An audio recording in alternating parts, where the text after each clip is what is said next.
Our Torah portion of the Shabbat is entitled Tazria. Tazria is the shortest of the 54 portions into which the Torah is divided. It consists merely of 2 chapters, chapters 12 and 13 of the book of Leviticus. Chapter 12 itself is the shortest chapter in the entire Torah, although chapter 13 is one of the longest. Nonetheless, in total, these 2 chapters make for the shortest of the 54 weekly portions. Tazria's brevity, however, is no reflection of its significance. Chapter 12 deals with childbirth, and it stands in dramatic contrast to the highlight, or perhaps the lowlight, of last Shabbat's Torah portion, Shmini, when the 2 sons of Aaron, Nadav and Avihu, die. Now, here in chapter 12, in Tazria, the focus is birth rather than death. Specifically, Ki Tazria, the title of the portion. When a woman gives seed, Tazria, or better, when a woman conceives and bears a child. Specific rituals are then enjoined upon the woman depending on whether she's given birth to a male or a female. Chapter 13 then turns its attention to a biblical malady called Tzara'at. The focus on Tzara'at will continue with the next Torah portion, Mitzorah, as well. Tzara'at has been translated into English as leprosy. However, it's highly unlikely that Tzara'at was what modern science calls Hansen's disease. It's far more likely that Tzara'at was psoriasis or impetigo, or certainly some kind of superficial skin disease. Chapter 13 describes how the priests were responsible for the diagnosis of Tzara'at, and then rituals of purification that would be enjoined upon the person afflicted with the disease. In this capacity, the priests served as precursors for physicians. Remember that Hippocrates, the father of medicine, lived around 400 before the Common Era in ancient Greece. That is well after the narrative, if we ascribe historicity to the narrative that we read now in Leviticus, which would date the narrative to the 13th century before the Common Era.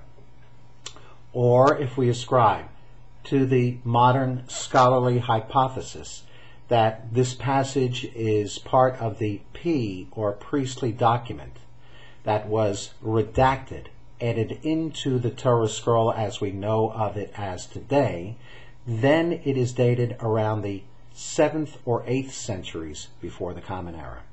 By either dating, this is well before Hippocrates, well before medicine as we know it practiced by physicians ever since Hippocrates, diagnosing a disease and then doing their best to effect a remedy for the disease. Nonetheless, the priests certainly serve as the precursors to physicians, which prefigures a long and honored tradition of the Jewish people's involvement in medicine.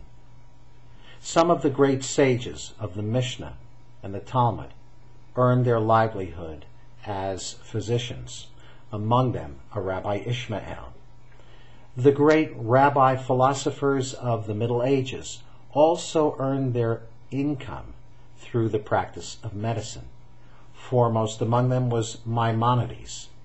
Maimonides was the court physician to the Sultan in ancient Cairo.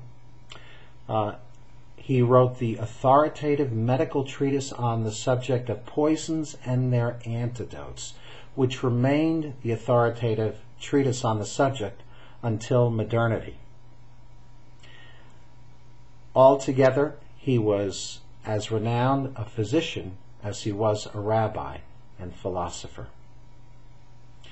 These rabbis of antiquity honored the tradition that Torah is not a spade to dig with. That is, one should not earn one's livelihood from the teaching of Torah as a rabbi. But serving as a physician accorded perfectly with the overall nature of being a rabbi, and that is to serve God and God's creation for the betterment of the human condition. In our own day, here in the United States, that honored and deep tradition of Jews becoming physicians continues. The American Jewish community altogether is less than 2% of the American community, but the number of Jewish physicians who are numbered among American physicians is around 10%. And surely some of the great doctors of our day have been Jews and are Jews. The Talmud reveres physicians. The Talmud says that one should not live in a community that has no doctor.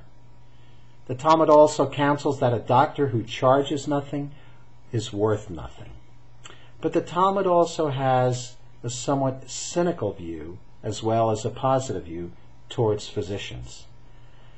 The Talmud suggests that the best of physicians is fit for Gehenna. In other words, a physician should go to hell. Why?